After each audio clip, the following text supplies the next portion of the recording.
बोलो जयकारा बोल मेरे श्री गुरु महाराज की जय। सभी गुरुमुख प्रेमियों से सप्रेम जय सदानंद। एक सेठ जी थे जो दिन रात अपना काम धंधा बढ़ाने में लगे रहते थे। उन्हें तो बस शहर का सबसे अमीर आदमी बनना था। धीरे धीरे आखिर वे नगर के सबसे धनी सेठ बन गए और इस सफलता की खुशी में उन्होंने एक शानदार घर भी बनवा लिया और घर प्रवेश के दिन उन्होंने एक बहुत जोरदार शानदार पार्टी का आयोजन किया। जब सारे मेहमान चले गए आकर खा पी कर, तो वे भी अपने कमरे में सोने के लिए चले गए क्योंकि थक गए थे। इतने लोगों को जो बुलाया था, इतने लोगों को जो खिलाया था, तो थकान से चूर जैसे बिस्तर पर लेटे एक आवाज़ उन्हें सुनाई पड़ी, मैं तुम्हारी आत्मा हूँ और अब मैं तुम्हारा शरीर छोड़कर जा रही हूँ। सेठ घबरा कर बोले, अरे नहीं नहीं नहीं, तुम ऐसा नहीं कर सकती, तुम्हारे बिना तो मैं मर जाऊंगा। देखो, मैंने वर्षों के तन तोड़ परिश्रम के बाद ये सफलता प्राप्त की है। इतना सब कुछ बनाया, इतनी मेहनत करके अब जाकर इस सफलता को आमोद प्रमोद से भोगने का अवसर आया है। 100 वर्ष तक टिके ऐसा मजबूत मकान मैंने बनाया है। सेठों के तो बड़े मजबूत मकान होते हैं, सीमेंट ऐसा लगाते हैं कि सदियों तक उसकी जड़ें ना हिलें। ये तो गरीब सोचता है कि एक एक थैला सीमेंट का कैसे लाया जाता है। सो वो कह रहा है आत्मा से कि मैंने इतना मजबूत मकान बनाया है जो 100 साल तक तो उसमें मरम्मत ना करना पड़े। ये करोड़ों रुपए का सुख सुविधा से भरपूर घर तुम्हारे लिए ही तो बनाया है मैंने, और तुम यहाँ से जा रही हो, तुम यहाँ से मत जाओ। आत्मा बोली, ये मेरा घर नहीं है, मेरा घर तो तुम्हारा शरीर था और स्वस्थ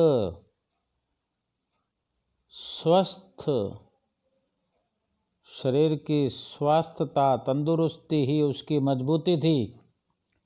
किंतु करोड़ों कमाने के चक्कर में, उन करोड़ों के रखरखाव के चक्कर में और ये सब मौज शौक के कबाड़ के इकट्ठा करने के चक्कर में तुमने शरीर का तो रख रखाव किया ही नहीं।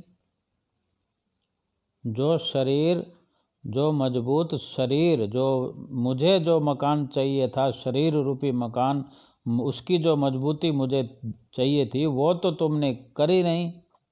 उसके ऊपर तो तुमने जरा भी ध्यान नहीं दिया। तुम्हारी गैर जिम्मेदारी ने इस अमूल्य तन का, यानी इस मकान का, शरीर रूपी मकान का नाश कर डाला। तुमने ख्याल ही नहीं दिया। साफ साफ शब्दों में कहा आत्मा ने कि तुमने जो ध्यान नहीं रखा, यानी अब इस शरीर में ब्लड प्रेशर है, इस शरीर में डायबिटीज है, इस शरीर में थायराइड है, इस शरीर को मोटापे ने घेर लिया है, कमर दर्द जैसी बीमारियों ने घेर लिया है, तुम ठीक से चल नहीं पाते, रात को तुम्हें नींद नहीं आती, तुम्हारा दिल कमज़ोर हो चुका है, तनाव के कारण ना जाने और कितनी बीमारियों का घर बन चुका है ये तुम्हारा शरीर। तुम कहते हो कि मैंने ये मजबूतियाँ की हैं, मैंने ये मेहनत की है। क्या इतना सब इसलिए किया कि तुमने अपने शरीर को सत्यानाश कर दिया? अब तुम बताओ, क्या तुम किसी ऐसे जर मकान में रहना चाहोगे? तुम्हें लगे कि ये मकान अभी गिरेगा, वहाँ पर रहना चाहोगे? जिसके चारों ओर कमज़ोर दीवारें हों और असुरक्षित दीवारें हों चारों ओर, जिसका अगर शरीर का ढांचा चरमरा रहा हो,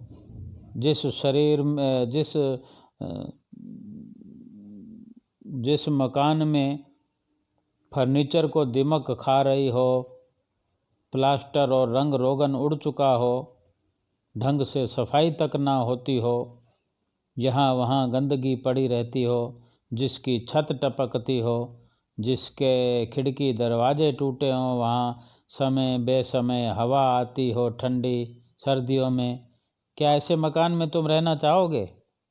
नहीं रहना चाहोगे ना। इसलिए मैं भी ऐसे शरीर रूपी मकान में नहीं रहना चाहती। मैं क्यों रहूं भला, जिस शरीर में एक पल चैन नहीं। और सबसे बड़ी बात बताऊं, तुम इस शरीर को सब कुछ खिलाते रहे, शरीर की सेवा करते रहे, फिर भी शरीर ये तुम्हारा कमज़ोर ही होता चला गया।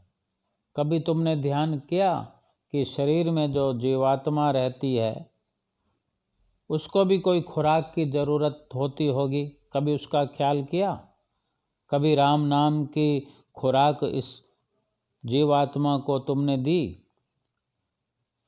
भगवान के नाम की खुराक इस आत्मा को दी हो, इसका ख्याल किया हो?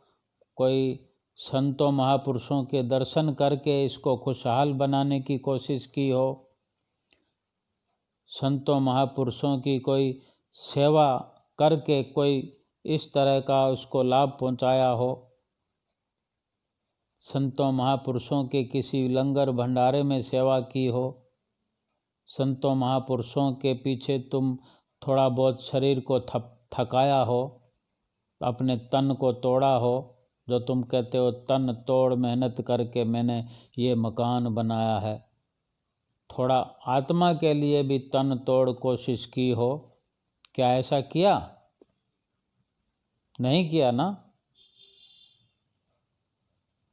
तो सेठ जो था ये सब बातें सुनकर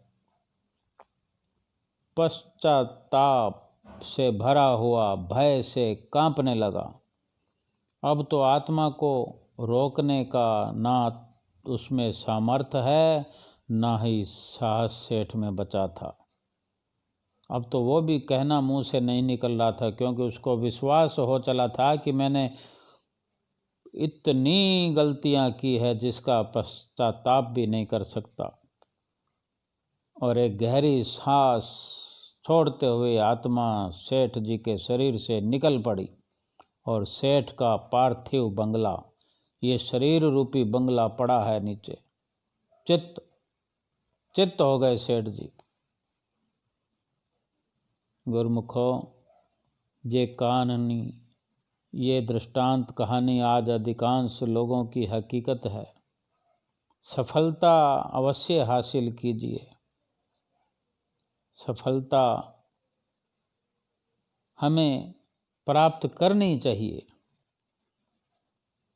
लेकिन इतना बड़ा बलिदान देकर नहीं कि हर पल पल को, श्वास श्वास को, दिन दिन को, महीने महीने को, सालों के साल, वर्षों के वर्षों तक हम अचेत ही चलते चले जाएं, संसार की सफलता प्राप्त करते जाएं।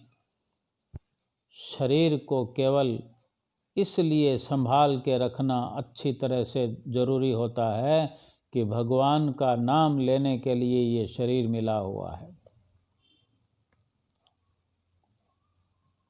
जो संसार में काम धंधे करते हैं वो शरीर को खिलाने पिलाने के लिए, सेहतमंद बनाने के लिए ज़रूरी है, ठीक है, लेकिन शरीर जहाँ स्वस्थ रहता है, सेहतमंद रहता है, तो उस स्वस्थ सेहतमंद शरीर से नाम भी जपना होता है, सेवा भी करनी होती है भगवान के नाम के साथ, दर्शन भी करना होता है संतों महापुरुषों के, संसार में परिपूर्ण संतों के दर्शन करना, संत सतगुरु के दर्शन करना। हम गुरुमुखों को श्री गुरु महाराज जी की चरण शरण मिली हुई है, उनका नित्य प्रति दर्शन करें, दिन में बार बार दर्शन करें, सेवा का भाव मन में रखें, दरबार में जाके सेवा करें, कुटिया व आश्रम में जाके सेवा करें, और कहीं भी रास्ते में कहीं भी किसी को भी सेवा की ज़रूरत हो, अगर हम कर सकते हैं तो वो भी चालू रखें, सब कुछ करें, लेकिन केवल संसार में लगे रहें और खाली अपने मकान को, दुकान को, परिवार को, कुटुंब को, रिश्तों को, नातों को, ब्याह शादी को, पार्टियों में, इन सब में सब कुछ खर्च करते करते शरीर को एक दिन बीमार बना के पटक दें, फिर हम जिंदा भी रहें तो उसका क्या फ़ायदा है। जिंदा हों लेकिन मरे हुओं से बदतर हों। धीरे धीरे जिन कामों का, संसार के कार्यों का अभ्यास होगा, फिर उसी के अंदर वृत्ति हमारी बढ़ती चली जाएगी। 50 साल की उम्र हो गई, 60 साल की उम्र हो गई, 70 साल की उम्र होगी, फिर हम फ्री भी हो गए काम धंधे से, तो भगवान नाम में मन नहीं लगेगा, आंखें काम नहीं करेंगी, नाक काम नहीं करेगा, जिभा काम नहीं करेगा, टांगें काम नहीं करेगी, पूरा शरीर बेकार हो जाएगा, तब भगवान का नाम कैसे लिया जा सकता है। जब संसार के लिए इतनी कुर्बानियों की ज़रूरत है, शरीर की ताकत की ज़रूरत है, दिल दिमाग की ज़रूरत है, आँखों में रोशनी की ज़रूरत है, जिह्वा में ज़रूरत है बोलने के लिए, हाथों पैरों को चलने फिरने के लिए ज़रूरत है ताकत की, तो भगवान नाम के अंदर भक्ति करने के लिए इन सब चीज़ों की ज़रूरत नहीं होगी, और ये सब कुछ तो हमने समाप्त कर दिया। पश्चाताप न करना पड़े, इसीलिए संत महापुरुष हमें बार बार फरमाते हैं, समझाते हैं, आगाह करते हैं। सत्संग के द्वारा, कहानियों के द्वारा बड़े बड़े सम्मेलन करते हैं, संत सम्मेलन करते हैं, बड़े बड़े समागम करते हैं, लंगर भंडारे करते हैं, हमें समझाने के लिए। उनको किसी भी प्रकार का कुछ करने की उनके लिए, उनको कुछ नफ़ा नुकसान नहीं है, केवल हमारे लिए वो तन तोड़ परिश्रम करते हैं।